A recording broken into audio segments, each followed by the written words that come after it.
Pues muchas gracias, Felipe, por esta entrevista en el marco del 75 aniversario del Partido Acción Nacional. Queremos que por favor nos dé su testimonio de cómo debe ser o cómo fue la participación, mejor dicho, de Felipe Jesús Cantú tan temprana edad en el partido. Híjole, bueno, recordando un poco, 1982 fue mi primer participación política. Participé como ayudante de la campaña diputado federal de Basilio Navarro. Ese mismo año las elecciones estaban separadas. Mi mamá fue candidata a la alcaldía de Santa Catarina. No obstante que ella ya había incursionado, ya había sido candidata en el 68 y en el 70 para regidora. Pues obviamente me sentí muy vinculado. Mis papás, al haber participado antes, ya había en el ambiente familiar ese tema del panismo. Entonces fue muy sencillo seguirlo, ese ejemplo. Y sin embargo, cuando yo le dije a mis papás que me iba a afiliar al PAN, me dijo mi papá, oye, pero ¿ya leíste la doctrina del partido? A ver si es lo que tú piensas que es. No, bueno, pues primero haces eso y luego pides la afiliación si es que te gusta. Y a partir de ahí ya le entré, ya no le aflojé el paso. En 1983, Pablo Emilio Madero me nombra coordinador estatal juvenil y ya de ahí todo he tenido algún tipo de actividad. No he estado ausente de ninguno de los procesos electorales de Nuevo León desde entonces. Y además, en los intermedios, pues nos vamos cuando hay actividad en Tamaulipas, vamos a ayudar allá, en Durango, en Coahuila, en San Luis, en otras ocasiones a Veracruz, a Chiapas, a Tabasco. Bueno, ha sido una participación electoral muy nutrida y por eso también digo que las oportunidades son para quien las toma. Había opciones, participo de ellas, me meto a la acción y obviamente pues como estaba metido, había posibilidades de candidaturas. También hay que decir que había menos prospectos que los que hay en la actualidad. Hoy día pareciera que muchos piensan que con el logotipo del PAN aquí respaldándote se gana una elección, cosa que no es así. Exactamente. Y bueno, te nombran como coordinador estatal juvenil. ¿Qué hiciste? O sea, ¿cómo incentivaste esa participación del joven en aquel momento del partido? Fíjate, muy padre porque una de las cosas que teníamos que hacer era buscar asistencia a los eventos que organizaba el partido. Entonces le pedíamos a nuestros amigos y compañeros del partido que nos donaran ropa y la íbamos a vender a lugares populares. Hacíamos nuestro propio bazar y con eso financiábamos la asistencia de jóvenes de Nuevo León al evento universitario, que antes había eso, no sé por qué se eliminó, pero me parecía muy buena idea. Se veía cómo incursionar en los temas universitarios, eso se dejó de hacer. Los encuentros nacionales juveniles, encuentros regionales juveniles y por supuesto el estatal, tratando de que cada municipio tuviese una representación. Era tan pobre la participación del joven que no solamente militancia, sino además involucrados en ese proceso había muy pocos. Entonces teníamos que invitarlos a que participáramos. Hacíamos pintas de bardas con mensajes genéricos, frases como la del pueblo al poder, que la usó José González Torres cuando fue candidato presidencial, entre otras, las usábamos y las colocábamos en bardas. Nos sentíamos como lo que posteriormente fue Acción Poética, ¿no? Había que poner frases que la gente las notara y que viera el logotipo del partido para que hubiera presencia permanente. No tenía el PAN presencia permanente, solo había un comité estatal que sí permanecía abierto todos los días del año, o por lo menos de lunes a sábado. Los comités municipales no, ni siquiera el de San Pedro, que era el de mayor tradición, tenía una presencia permanente. Eso con el paso de los años se dio. Entonces, si no había permanencia de los adultos, mucho menos de los jovencitos, ¿no? Y luego, ¿cuántos llegaron a sumarse a esta área que empezaste a coordinar? Pues realmente pocos, ¿eh? Yo recuerdo eventos en los que participábamos entre 30 y 50 personas. Eran números muy, muy cortos, pero tampoco había gran motivación. De ahí por qué cuando invitábamos a nuestros propios compañeros de escuela en la preparatoria o en la facultad, pues no, decían, no, el PAN, ese nunca va a ganar. Y bueno, algunos tuve la oportunidad de, después de haber sido alcalde, decirles, oye, pues no decías que nunca se iba a ganar. No, bueno, eran otros tiempos. Ah, claro, los tiempos se hacen y se hacen con chamba, no es nomás esperar a que suceda. Exacto. ¿Y fue el siguiente cargo al interior del partido que tuviste? Fui secretario de actas del Comité Municipal de Monterrey, fui secretario, bueno, participaba en el estatal como integrante, fui secretario general 6 años del propio Comité Municipal de Monterrey, 3 años fui presidente y mientras era secretario general obtuve la regiduría en 1988 en esa elección. Para el trienio 89-91, cuando Sócrates Rizo era alcalde, yo fui candidato a regidor y quedé como representación proporcional. Fue mi primer cargo de elección popular. ¿Qué años? Tenía 22 años. 22 años. 22. ¿Y ya traías trayectoria en el partido? Sí, 7 años de trayectoria. 7 años de chamba, sí, claro. Además me tocó ser coordinador de esa campaña de Tere Madero para la alcaldía de Monterrey. Exacto.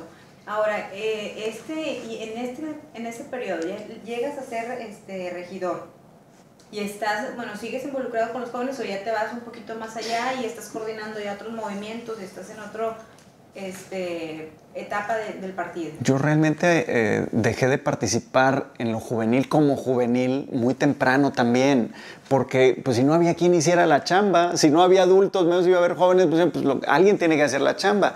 Y eso me permitió ir tomando cargos que normalmente estarían reservados para gente ya mayor.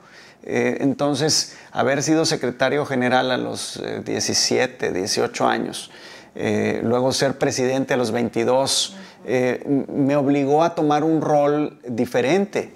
Haber participado en la campaña de Cloutier en el 88 como asistente de Raúl Monter, que era el coordinador regional del noreste, Coahuila, Tamaulipas y Nuevo León. Y pues también me tocaba ir y córrele a Parras, Coahuila, y córrele a Tampico, y córrele a Matamoros. Y ese tipo de labor me obligó pues a una madurez también temprana, porque la chamba alguien tenía que hacerla y ahí no era de si tenías tal o cual edad, era quien estuviera disponible para hacerla. Y hay una diferencia de la participación del joven en el momento en que tú tomaste esa área de esa coordinación a lo que se está viviendo ahorita. ¿Cómo lo ves? Lo veo como más desarrollado en lo comunicacional, pero no con objetivos más amplios. Creo que los objetivos siguen siendo similares. Creo que se ha entendido mucho el movimiento juvenil como un club social. No lo es. Es una vía de integración, pero tenemos que desdoblar más la acción intelectual. Creo que la parte de preparación como partido en lo juvenil nos hemos quedado cortos, pero creo que se debe de incentivar la labor intelectual, la de discusiones, la de que siga habiendo concursos de oratoria o concursos de debate. Creo que eso ayudaría mucho a un mayor desarrollo. Creo que es a donde tiene que apuntar el futuro del partido. ¿Ahí habrá un poco de apatía de los jóvenes o de descontento por esta participación? Yo creo que la comodidad, más que apatía, es comodidad. Hacer un esfuerzo por lograr algo y no hacerlo y esperar a que suceda no tiene mucha diferencia en el resultado, porque hay quienes llegan con el que ya ganó y se alinean. Creo que lo que hay que intentar pues, es romper paradigmas, y romper paradigmas implica inconformidad, y esa inconformidad implica no confort. El confort es un mal consejero para el joven. Si alguien se siente cómodo, no hace un esfuerzo por lograr mejores estadios. Y aquí es donde entra la responsabilidad. La responsabilidad no es de edades, es de capacidades. Si alguien tiene la capacidad de hacer algo extraordinario, tiene la obligación de hacerla. No es si quiere o no. No por sí mismo, sino porque tiene que lograr algo por los demás.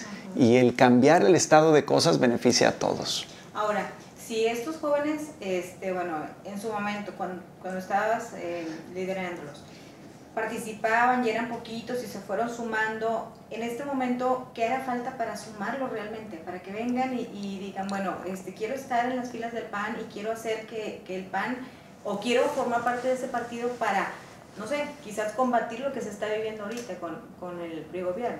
Vinculación y sentido de pertenencia son dos de las cosas fundamentales que tiene que tener un partido político. Si no hay vinculación con la sociedad no se siente identificada. y ese sentido de integración con el partido solo se da cuando hay las mismas banderas que la gente quiere. Si la gente está viendo que tiene un sistema de transporte colectivo deficiente y el PAN no ofrece una alternativa de un buen programa de transporte, difícilmente va a sentir esa necesidad de unirse al partido. Si ve la pobreza de la gente y no encuentra en el PAN una bandera de cómo erradicarla, no le va a interesar. Si le interesa tener empleo y el PAN no está generando proyectos que a su vez producen empleos, difícilmente se va a identificar. Lo que necesitamos es que haya banderas, y esas no es de jóvenes, de mujeres o de adultos o de viejos, es un tema de personas. Y si esa persona hace proyectos que compaginan con la que la sociedad está esperando, entonces vas a asociar al partido con la sociedad, y eso es lo que necesita el PAN. Lo necesita en todos los conceptos, lo mismo en el deporte, que en el empleo, que en la salud, que en la educación, que en el proyecto de desarrollo económico o de infraestructura. ¿Era la manera en la que tú te involucrabas o tratabas de involucrarlos en aquel momento? Sí, pero con muy poco éxito. Y la razón del poco éxito es que, así como se dan las discusiones de la gran temática política, todo el mundo pensaba que ser político era decir mentiras o tratar de convencer a los demás de que tú eres el bueno.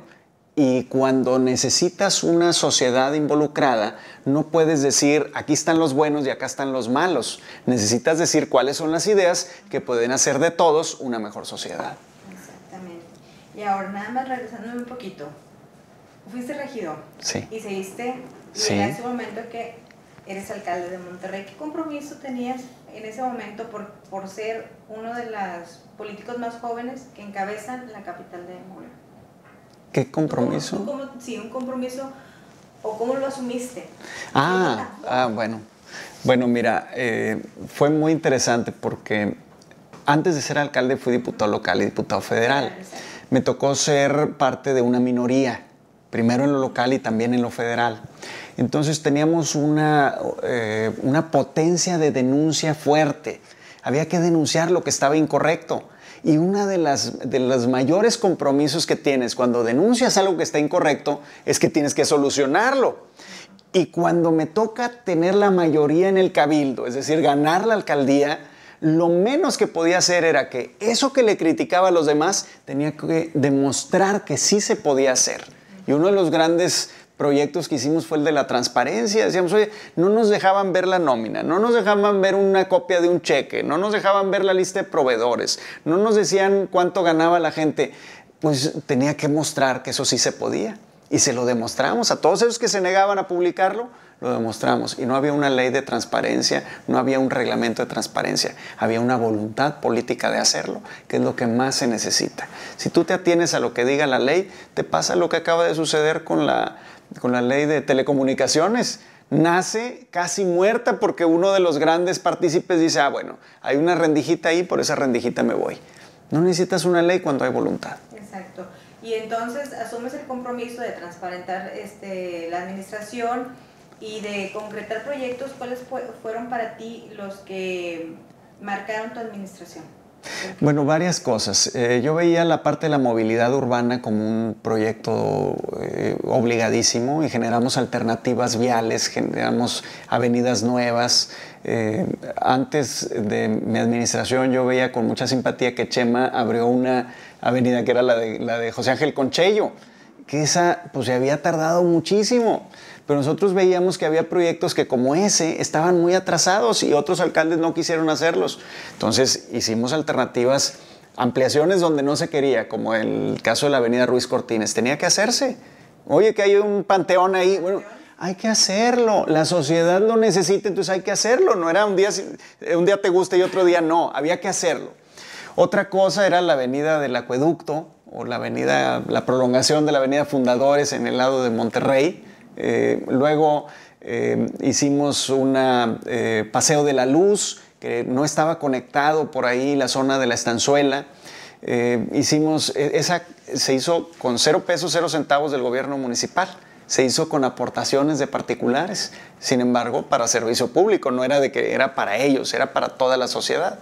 Ese tipo de cosas se hacía porque se tenía voluntad. Decían, oye, es que, ¿cómo la vas a hacer sin dinero? Ah, pues a ellos les interesa, a los que pueden desarrollar la zona, les interesa tener comunicación. Entonces lo que había que hacer era asociar a la sociedad, valga la redundancia, para que lograra cosas a favor de la sociedad. Claro, les convenía a ellos, pues sí, pero se benefició la sociedad entera. Como esas cosas fueron temas que había que asumirlos con entereza. Por otra parte, la movilidad urbana necesitaba ampliaciones o alternativas de avenidas. La Rangel Frías fue una de ellas. Gonzalitos está desde siempre, desde hace muchísimos años, sobresaturado, especialmente en las horas pico, pero ya prácticamente en todos horarios es complicado. Si la mitad de la población, más de la mitad de la población, estaba entre Gonzalitos y los límites con García, necesitábamos vialidades ahí. Entonces, Rangel Frías era una alternativa. Esa parte la hicimos varios puentes y pasos a desnivel ahí. La prolongación de la Avenida Solidaridad se necesitaba también mejorar, se hizo. Necesitábamos que las plazas públicas tuvieran un nivel de sala de estar de la sociedad. Entonces, todas las plazas les dábamos mantenimiento cada 28 días. Eso permitía que la gente pudiera tener un lugar al cual salir, especialmente con los calorones del verano. Pues hombre, quedarte en tu casa no era una opción, había que salirse. Pero ¿a dónde sales? Si era un terreno baldío más que un área verde, bueno, pues había que generarle espacios. Y eso nos permitió tener más convivencia, el aprovechar los espacios públicos donde la gente pudiera utilizarlos en términos reales. ¿Te sientes satisfecho de haber iniciado tan joven y haber, pues, tener una larga trayectoria dentro del partido, en donde, bueno, ya has ocupado diversos cargos y, bueno, uno tan representativo como el haber sido alcalde de Monterrey, Felipe? Por supuesto, muy satisfecho. Mira, hay muchísimas cosas que tienen que verse de esto. Tienes que ver parámetros y la medición de las cosas es fundamental. Haber impuesto en cada dependencia objetivos impedía la conformidad. No es lo que tú creas que haces bien. Yo te digo, me sentí satisfecho de la alcaldía, por supuesto. Hicimos múltiples cosas, pero todas tuvieron su medición y a todos les impusimos parámetros superiores a lo que cada quien hubiera hecho si solo los dejábamos a libre albedrío. Esa parte creo que debe ser una parte formal dentro de los gobiernos y que luego se quitan. Creo que no ayuda el que no haya sistemas de medición de los logros para que la sociedad pueda entonces hacer una validación y que vea tu tarjeta de calificaciones donde lograste algo. Unas continuidades, ¿no? En base a proyectos y a programas, como mencionas. Y a planeación, por supuesto. Planeación, programas, objetivos, y cada quien que no logre eso, pues tiene que irse porque no son becas. El servicio público no es págale a alguien para que ocupe un espacio o porque tenía méritos porque en el pasado ayudó a una campaña. No.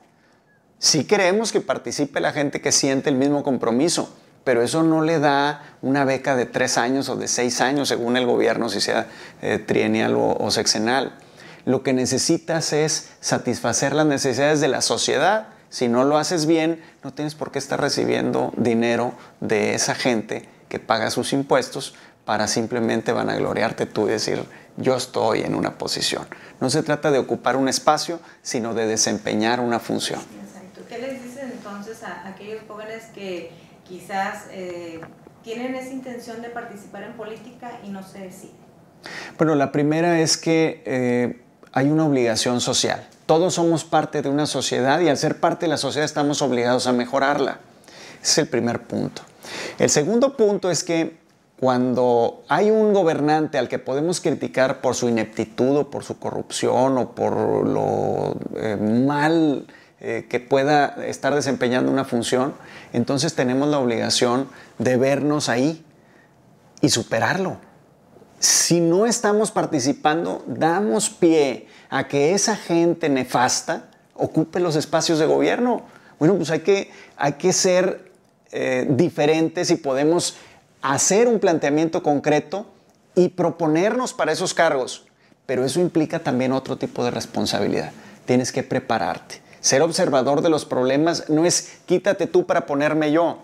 Se trata de garantizarle a la sociedad que le estamos dando mejores condiciones de vida que los que le puede ofertar un tercero, ya sea otra persona u otro partido político. Si podemos ofertarle mejores condiciones es porque nos preparamos para ello. Y esa es la parte que tenemos que cumplir también como partido. Preparar a nuestros cuadros para que cuando llegue la oportunidad de gobernar lo puedan hacer de manera sobresaliente. Así es. Bueno, pues muchísimas gracias, Felipe. Muchas gracias a ti. Gracias por este testimonio para los jóvenes y pues muchas gracias por participar. Muchas gracias.